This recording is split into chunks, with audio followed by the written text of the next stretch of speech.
Okay, this hour we'll talk about anomaly detection. I select very classic paper, anomaly detection, a survey. Although it was written in 2009, but I think a lot of concept should be very helpful. So let's take a look at this paper, okay? So here, this paper is talking about what is anomaly detection, and there are some applications of anomaly detection and some techniques of anomaly detection. So I think a very interesting thing is what exactly anomaly detection is. And as we mentioned before, for intrusion detection, basically there are two different we say philosophy. Okay, the first one is misuse detection. The second one is anomaly detection. Okay, and we mentioned it before, but I would like to talk about it again. Misuse detection means you know what exactly an attack is. Okay, you can have several different monitors and to extract different features of the attack. For example, we can understand what exactly attack is by using the packet, by using the P files, by using the behavior profiles recorded by the dynamic analysis, right? So that you know how malware interacted with operating system. Okay, so you have several different monitors to describe what exactly an attack is, and you record it and describe it by using any method. Okay, so next time when an attack occurs, okay, and your monitor observes some certain attack, and you trying to match the known attack you have observed before. So basically, misuse detection should have a very high detection rate because you studied the malware, right? You studied the attack and you extract the most important feature, which is only be observed, okay, in this specific malware. So it's like a fingerprint, it's like a signature of this malware. So every time when you, for example, download the file, okay, download an attachment from the email, you receive packet from the internet, you know it is an attack or it is not an attack, because you have a database. You collect all the known attacks in your database. Okay, so that is misuse detection. But by nature, okay, since you only know what known attack are, okay, but if there's a new attack and you have never seen it before, you have never studied it before, then you cannot detect it. Okay, only after, for example, certain security expert, they capture a new attack, its PV file, its packet, its log, whatever, and they studied it and they write a new signature or write a new profile for this specific new attack, and then you know how to detect them. So such kind of detection methodology has a very high accuracy, but they can only detect known attacks. They cannot defend unknown attack.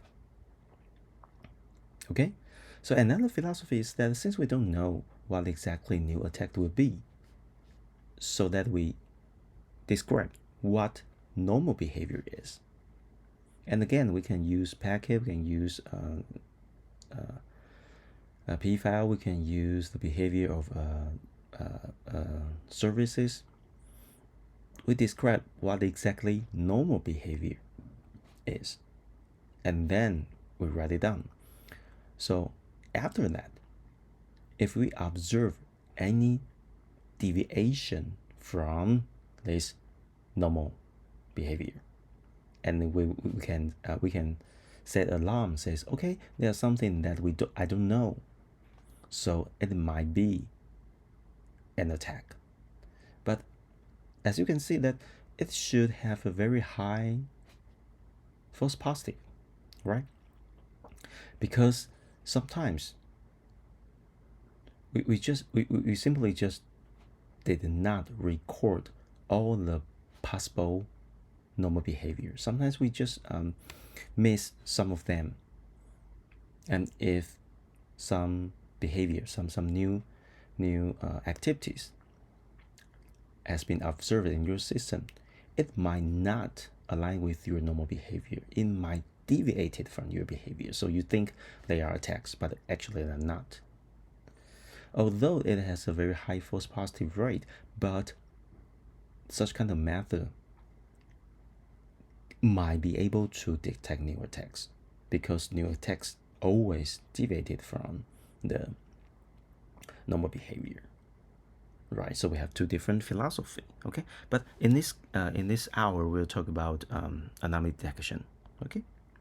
So for detection, okay, we sometimes we write it in this way: lambda equals m and d. Lambda stands for detection. So for a detection system, we have two important components. The first one is model M.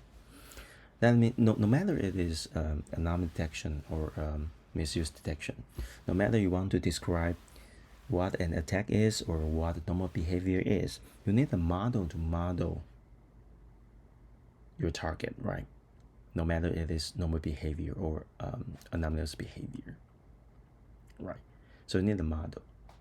And after you have a model, then you need a distance function.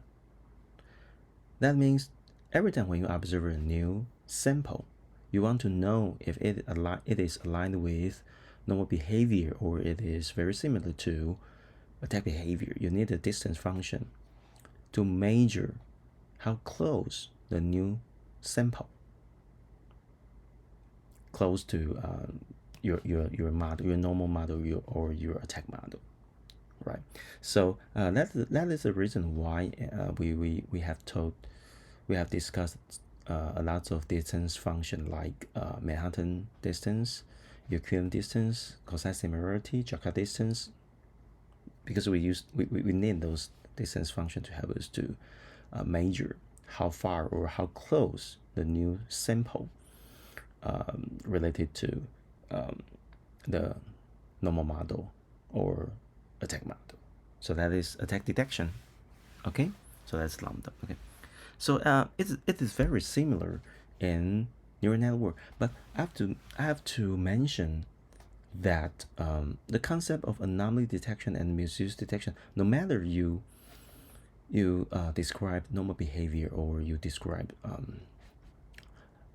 attack behavior, neural network or we say classifier is a little bit different, because for classifier, the model you built is to distinguish two different samples, for example, attack and normal, right? So most of the time we have two different target, y1 and y2, and usually we use a softmax, right, to as the last activation function on y1 and y2. So we know it is the new sample belongs to y1 class or y2 class, and most of the time they are normal class or attack class, right? So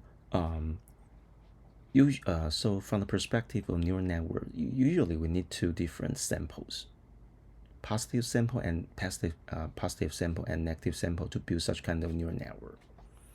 But from the perspective of misuse detection and anomaly detection, they only need to know what attack is or what normal is. So they only need one class sample. So that is a little bit different. Okay, but we will talk about how to solve such kind of problem. Okay, so for anomaly detection, okay, so basically refers to a problem of finding patterns in data that do not confirm. So that confirm means to find the deviation of from normal model. Okay, so usually we have to we have several definition of anomaly. Okay, so take a look at this this one. Okay, maybe I can clean this one. Okay, so we this is a 2D plan, right? So we have x1 and x2, and we have several different clusters. N1 stands for normal 1, okay, N2 stands for normal 2, and we can see that there are some outliers right here. So basically they are anomalies, right? Because O1 is far away from N1 class and N1 cluster and N2 cluster. Okay, and O3, although it is a very small cluster, but it is deviated from N1 and N2. So basically, we need some algorithm to help us to find such kind of O1, O2, and O3. Okay? But as I mentioned before, from the perspective of neural network, we need negative sample and positive sample to create a classifier, right? But in the past, from the perspective of anomaly detection, we only need normal sample, right? We only need normal sample to build a normal model and see if the new sample is deviated from the normal model, so that we can know it is an outlier, it is anomalous, or it is the new sample belongs to normal class, right? So in modern algorithm, okay, we have a very special class of algorithms called one-class classification, and maybe you have heard of one-class SVM. So one-class SVM is a little bit different. That this algorithm only needs one class. Okay, let's take a look at the figure I draw here. Okay, for example, if we have a lot of normal samples, so there are x1 and x2, lots of data points. Basically, okay, you can use neural network and try to manipulate this x1 and x2 space. Okay, so the neural network right here, they may be a CNN and a very complex dense network, a very using very high dimensional space, no matter what. Okay, after that, we can further output, for example, x1 prime and x2 prime. And this x1 prime and x2 prime, they were trying to map the original normal cluster. Okay, in this case, one class classification, we don't need outlier, we don't need anomaly samples, we only need normal sample. Okay, and usually a normal sample will be sometimes they will be clustered into several clusters, right? So in this case, okay, this one class classification algorithm, they will try to map the original data, normal data, to another space. Okay, and this space, they will try to build certain circle. In this case, okay, for example, the green N2, okay, after such kind of transformation, they will build another circle that which is its central E is C2 and it has radius R2. So they will try to make all the sample in N2 will be fell into the range, this circle, this purple circle. Okay, so in this case, we only need a C2 and an R2, so that we know if there's any new sample in x1 and x2 space, and after we transform it to the purple space, which is right here, And if it is in this circle, and we say, okay, that is a normal sample. So let's take this O2 for example. Okay, after transformation, this O2 is not in this purple circle, C2R2. And then we will consider that O2 is an outlier, is anomaly sample in this class. And of course, this neural network can be very complex. So N1 right here, they might have another circle, C1 and R1. And in this case, O1, O2, and O3, they will not fall into any of this circle. Okay, so that is the idea of one class classification. They will try to manipulate the original space and try to build a lot of circles and try to train a lot of radius and central E. And all of the normal sample will be trained to fall into the purple circles, one of the purple circles. And so any samples which is not in those circles will be considered as new attacks or new anomaly samples. So that is one class SVM. And I think you can simply just take a look at one class SVM. And for scikit-learn, it has a very nice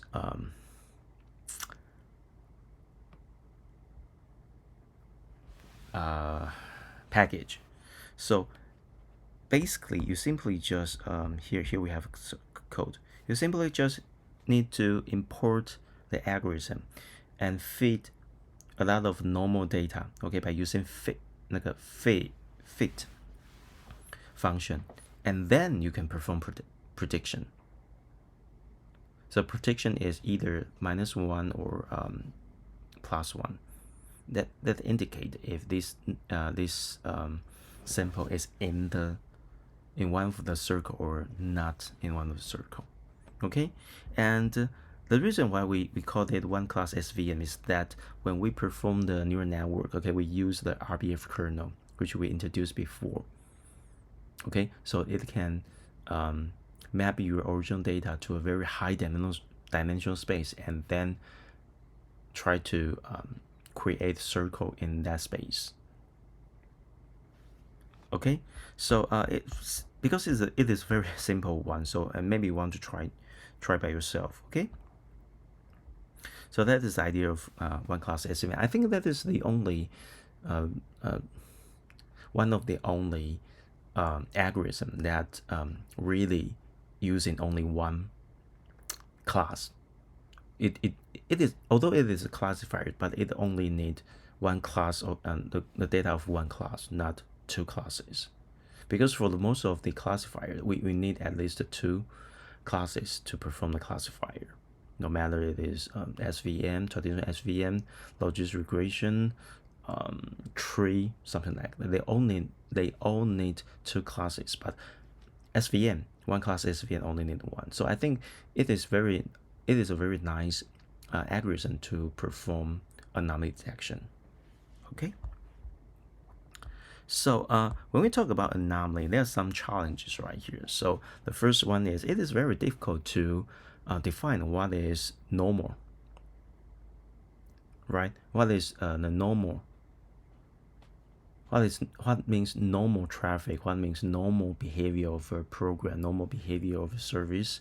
Normal behavior of a program? It is very difficult to define what is normal. And right here, it is also very difficult to collect all the normal behavior of your target. Sometimes, okay. Sometimes, maybe for program, 99% of the time it executes one function, but maybe 1% of the time it executes another function. But when you record the normal behavior, when you're trying to make a monitor to monitor its behavior. It only shows 99% of its behavior. So you cannot collect the rest of the 1%. So your normal behavior is not complete when you collect them. So it is very difficult to collect all the possible normal behavior. It is not that trivial. Okay, look at the second one. Sometimes anomalous observations appear normal. Sometimes attacker can use some normal behavior and combine them together to perform something that we do not expect. Although they do lots of normal behavior, but combine those normal behavior, maybe it is abnormal. Okay, so the third one, okay, normal behavior keeps evolving. So for example, network traffic. Okay, for example, if lots of students in the campus, they use Facebook before, so observing Facebook traffic is quite normal. But maybe students like to use Instagram or like to use Threads. So normal behavior changes. So it takes time to collect a new normal behavior, to change your model, to improve your model. Okay? The next one is the notion of an anomaly.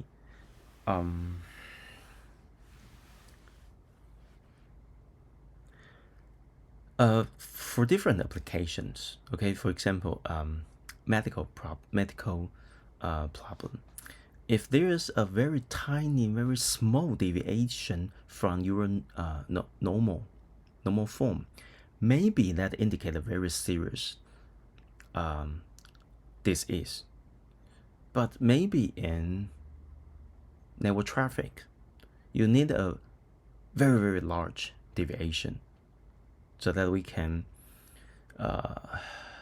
know an attack truly happens. So it depends on different applications. Okay, so the notion of anomaly is different for different application domains. Okay, label. Okay, so that means it's very so sometimes it's very difficult to label your data, right?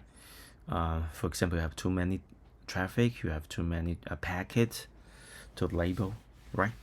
So the last one is noise. When you collect your normal behavior, sometimes, okay, some behavior, bad behavior, some attack behavior might be collected in your data set, normal behavior, right? But you did not notice that, so there's some noise in your data.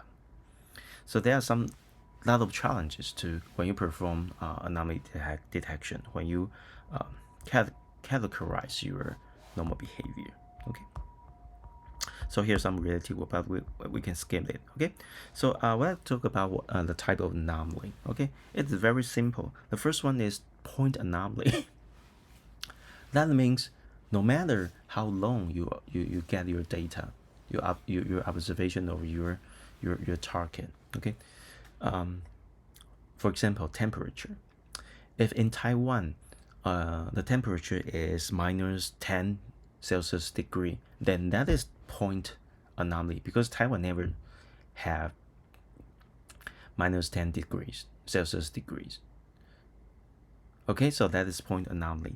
And what is contextual anomaly? Okay, so here, that is temperature as well. But as we know, different seasons, okay, we have different temperature range. So, for example, T1, maybe that is 20 degree, right?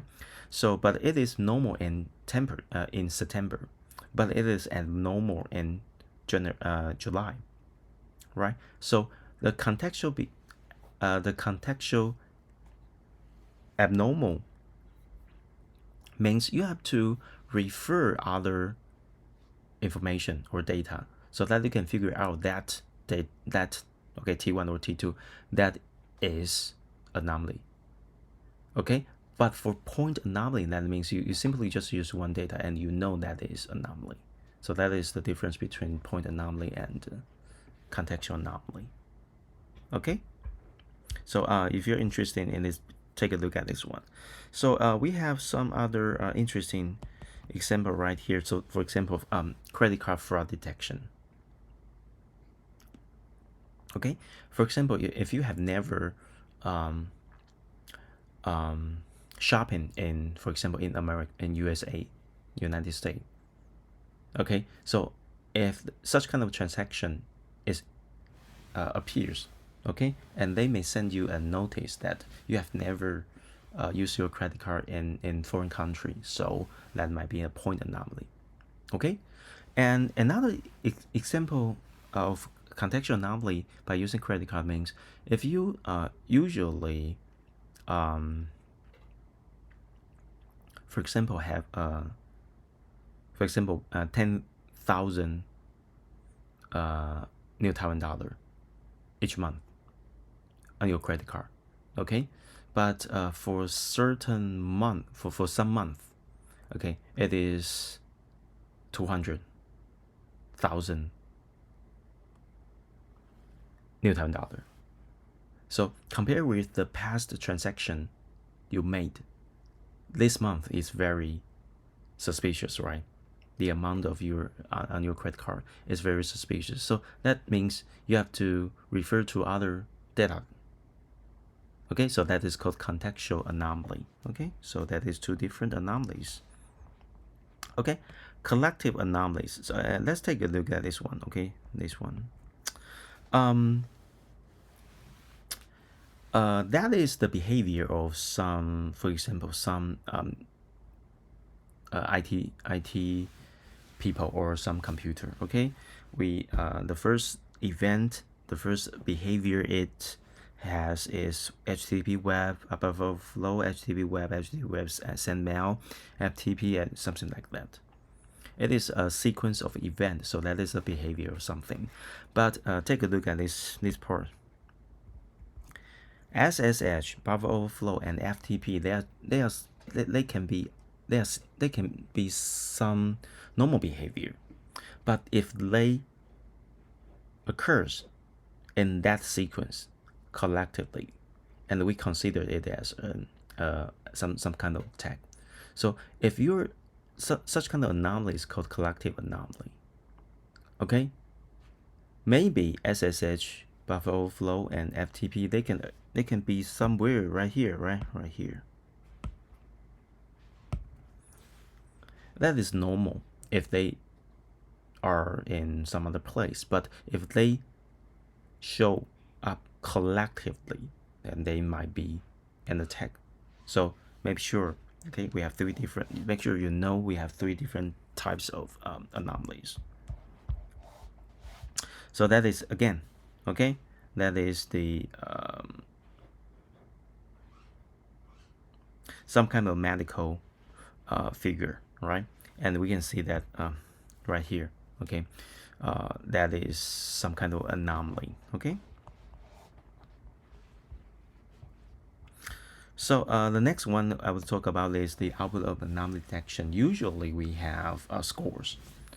For example, if your new sample is deviated from your normal behavior, and we have a distance function, right? So that kind of distance function can be used as the score, right? If it is very large, that means you are deviated from the normal behavior quite large, right? So you have a very high anomaly score. Okay, but if your new sample is very close to your normal behavior, and the anomaly score of this new sample might be very low, right? Another one is label, but label, it means basically you need a classifier, okay, to do such kind of output. Okay, if it is a normal or it is an anomaly. Okay, if you use classifier to perform anomaly detection. So two types of data source. Okay, when we perform anomaly detection or intrusion detection, there's always data from host or from network. So sometimes we call a host-based IDS system or a network-based IDS system. Okay. Fraud detection is one of the interesting and important application of anomaly detection. Okay, as we mentioned before, if the transaction is fraud, so it depends on how you describe normal behavior, how do you describe fraud. Okay, medical detection that recently in recent years is a very popular application. Okay, we simply just go over these pages. Okay, next one is anomaly detection in text data. And after we finish this paper, we will show you how do we use Orange to perform some kind of anomaly detection or classifier by using Orange. Okay, so I think anomaly detection in text data is very important. That is the reason why we spend some time to talk about language model and use the language model to perform classifier, or use the fine-tune language model to perform, for example, malware detection. Okay, we'll talk about later. Okay, by using Orange. Again, as we mentioned before, one class anomaly detection is a very powerful and useful algorithm, and try to use one class SVN, okay, on your data. Okay, so most of the time, when we use classifier, we will not describe it as an anomaly detection. We simply just say, so if you have positive data and negative data, we simply just say it is classifier. Okay, we will not say it is an anomaly detection system. Okay, but if you use one class detection algorithm, and we can say, okay, that is an anomaly detection system. And currently, of course, we have neural network-based algorithms. We have Bayesian network-based. Again, it is quite simple that we simply just use conditional probability to describe, okay, if we observe event B and how possible that an attack happens, okay, or if we observe B and C events and how possible is related to certain attacks. Okay, and we simply use mathematics to calculate and collect all the probability of each event, and use conditional probability to calculate this such kind of conditional probability. Okay, so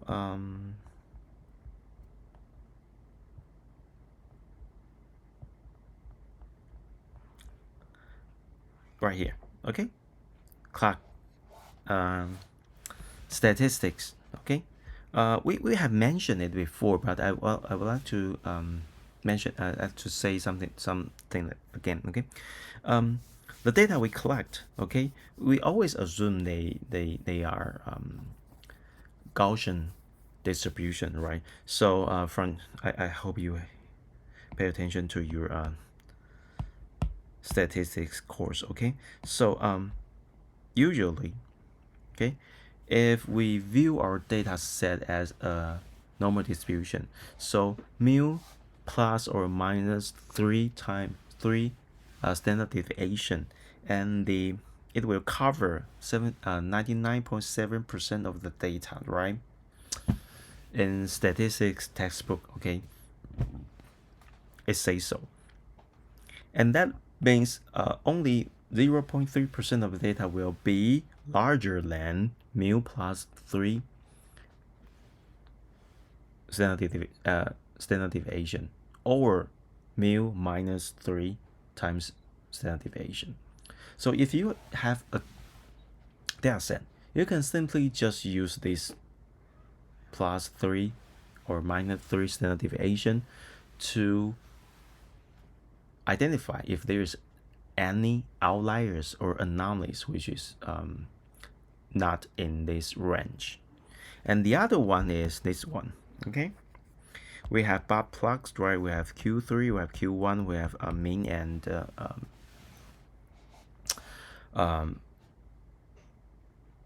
mode. Okay, And think about one thing, okay? I think it's right here. It is very similar to the first method we used, okay? IQR stands for Q3 minus Q1, okay?